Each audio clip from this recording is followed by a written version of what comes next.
Great. Well, thanks to everyone in the audience for joining us, and thanks to our panelists for joining us as well this afternoon here in New Orleans. It's a real pleasure. I thought, we would sort of get things started briefly for people in the audience who may not be as familiar with what you're doing right now. Would love to maybe a brief recap. Maybe start with you, Ryan, and Techlete Ventures, and briefly what you're doing. You've definitely had that really interesting sort of entrepreneurial trajectory. So my name is Ryan Mundy, and NFL star is a lofty statement. But yes, I did play 8 years in the NFL, 5 in Pittsburgh with the Steelers. I'm originally from Pittsburgh as well.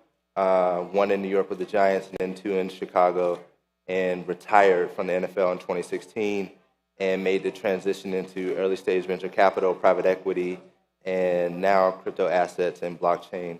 So it's been a great journey, and I've learned a ton in that short time frame since I retired and met a lot of cool people.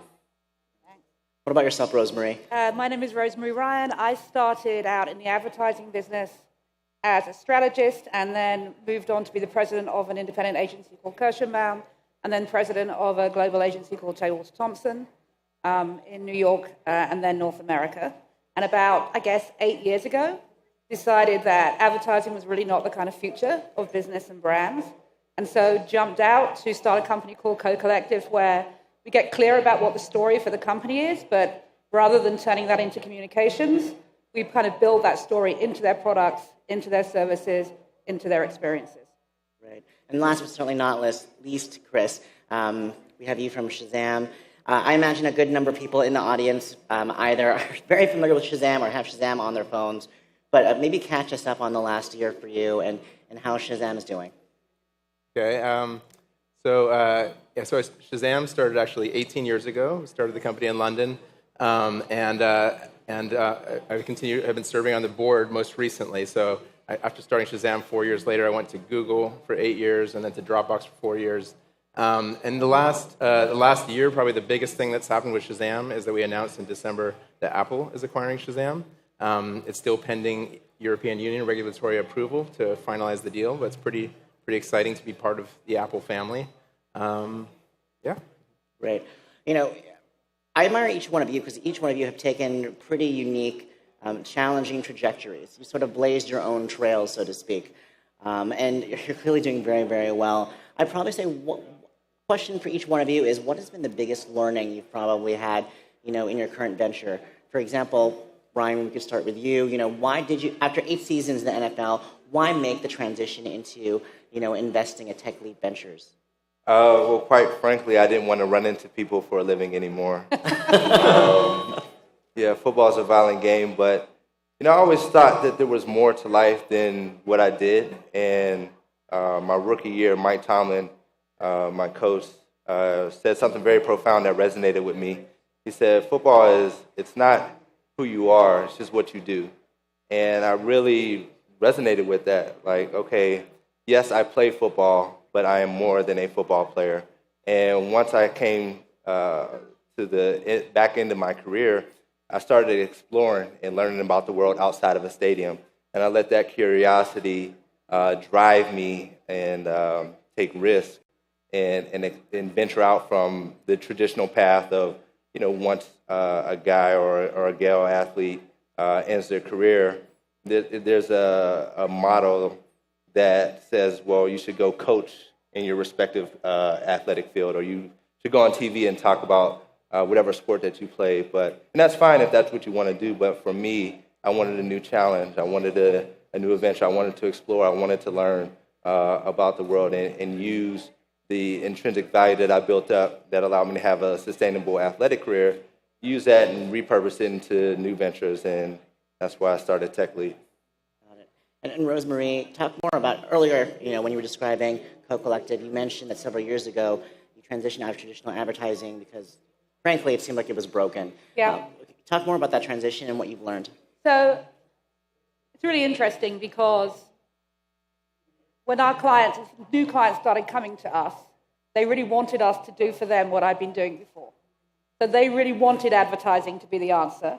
And we were very good and very successful at that. And so we had to kind of talk them out of doing advertising and really thinking about a different way of going to market. And it took, I would say, 3 years for us to find a way to articulate that in a way that most clients got it immediately, versus us having to kind of spend probably 2 or 3 months persuading them that was the right way to go. I think that the interesting thing about that, in the last year, a lot of clients and then a lot of supporters have said that they thought I'd lost my mind when I jumped out of J. Walter Thompson, and now they recognize that actually it was the right path to go. But it was, people want you to do what they know you're really good at. And that's what they're most comfortable with. And so having to persuade people there was a different way of doing things. And that different way of doing things, by the way, wasn't obvious because it wasn't something people had done before. But it was, if you just stay at it and you resist the temptation to go back to what you're doing before, which was probably the hardest thing, because we could have got a lot of money for doing that. We actually said no to lots of money so that we could actually stay true to what we needed to get done. And Chris, for you, again, pending European regulation, you guys basically had the happy ending, that highly coveted acquisition exit that so many startups are vying for. That being said, Shazam has helped transform the way I think a lot of people consume their music. What would you say has, over these last, 18 years, what has been the biggest learning for you in helping scale Shazam to this point? I guess changing user behavior is an extremely difficult thing to do.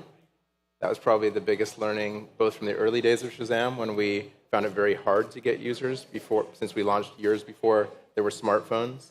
And so without the world of apps, it was very hard to be discovered. And then even in more recent years, as we've launched additional features outside of the core music recognition, trying to drive users to adopt those features.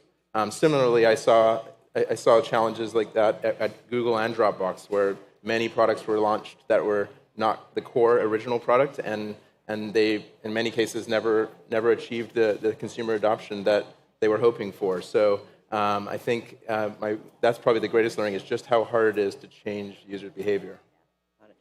I'd love to hear from each one of you, and Rosemarie briefly touched upon this. You've each taken, and I mean this in the best possible way, unconventional paths. And clearly you're all here today, and clearly you're all doing very, very well. But I'm sure there are many people in the audience, too, who are trying to also take those unconventional paths, and they try to navigate naysayers and criticism. What kind of advice would you impart upon them, as they, as they navigate their own sort of trajectories as entrepreneurs? Maybe, Ryan, when you made the transition from the NFL to Techlete Ventures, were there naysayers? Were there critics who were like, "What are you doing, dude?" Were they criticizing you? What was that transition like? Yeah, it was. To be quite frankly honest, it was tough shit. Why was it tough shit? Yeah, and it kind of goes back to what you do, and then looking at that as a trajectory of where you should be going. But I always kind of let my gut drive me and lead me. And the thing that sustained, because at one point in time I was my own naysayer, like, man, I don't know if this is going to work out, because I completely went off the beaten path. And Techlete Ventures is not a fund, it's not a firm, it's me using my own money.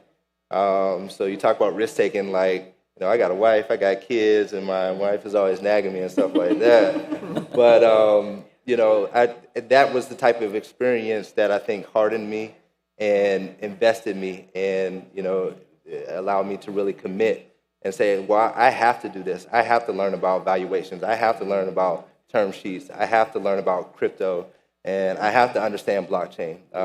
Was it all self-taught, or did you have mentors along the way? Primarily self-taught, but I am very resourceful. When I got started, I just was blasting out cold emails and LinkedIn messages to folks. So understanding that, I had a value prop in saying, I can say that I'm Ryan Mundy and I play in the NFL.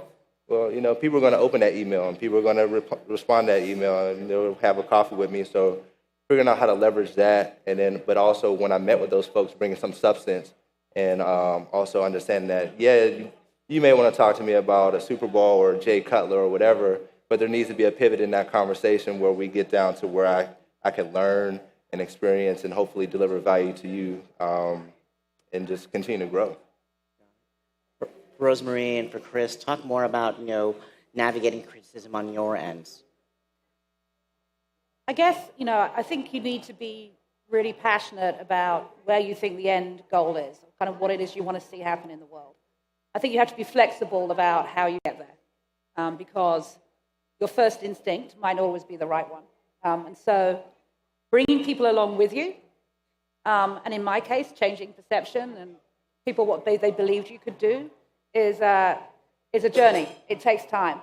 Finding people who believe in you helps you then get them to believe in what you think the future looks like. And so finding like-minded folks, people who were renegades, truthfully, in our business, on the kind of business side, was probably where we found success. But you have to be just persistent. I mean, it took a year, I would say, for it to start rolling. You said years or a year? A year to really kind of get it going in a meaningful way. And in that year, 1 million people coming to you and saying, you can come back, or you could go do this thing over there. Right. And just kind of, not listening to my husband saying, have you lost your mind? Oh, so your husband was a little skeptical? Let me just tell you, the company that I work for called my husband up before I left and said, do you know how much money she's walking away from? Really? Which is That sounds a little unethical. I would say it's unethical too. And he just said, have you met my wife? Because when she hears about this conversation, she's going to go apeshit. But, Dang. And did you? And did you go apeshit? Yeah. Okay. Just checking. All right. He knows me well. Chris, what about yourself? I don't think I imagine that a few years in, the criticism or naysaying sort of died down for Shazam. But how did you navigate criticism in those earlier years? I love naysayers because they help you identify hurdles and challenges that you may not have really fully thought through, and so you can then apply more focus onto conquering some of those things.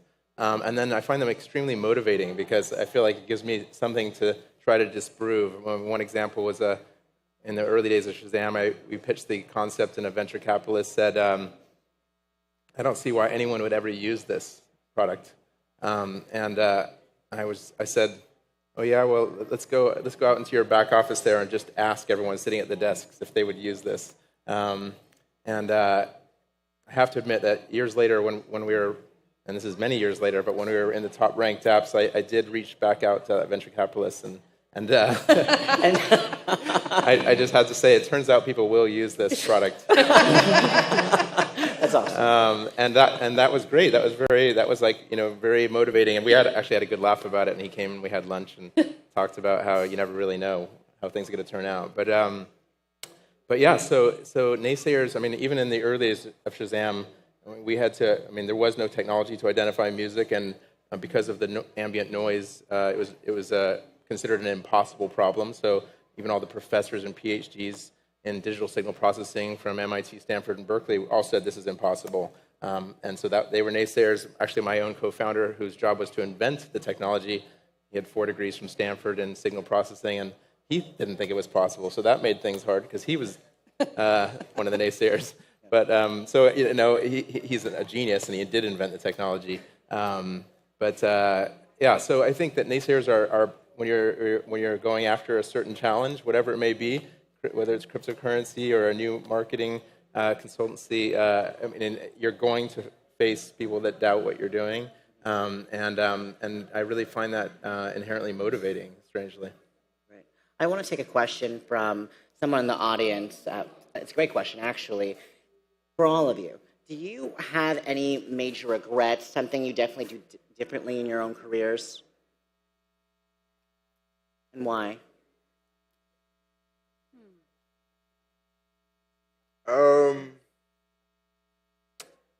No, I don't. I believe everything happens for a reason and everything is relative. My journey to the NFL was not a linear path lined with roses and fairy dust. It was a lot of hard work, a lot of adversity, and I think for the good, the bad, everything that's happened in my life, it put me right here, right now, and I'm super appreciative of that. So I try to always maintain that perspective, whether it's good, bad, or somewhere in between. Understand that, process it, and figure out how to be better moving forward because of it. So with that being said, I don't really try to say, oh man, obviously I could look back and say I could have done stuff differently, but it's not a regret. I wouldn't term it like So that. hashtag no regrets. Hashtag no regrets. Awesome. Awesome. What about yourself, Rosemary and Chris? I guess I would say that it hasn't been a bed of roses. I mean, to echo what you just said, Ryan. So there've been ups and downs, but I don't regret doing any of the major moves I made. I don't regret at all. My personal philosophy is I've never taken a job for which I was qualified. I'm always stretching myself. I'm actually not really happy unless I am. So a lot of the time I'm uncomfortable. And I guess that's what motivates me.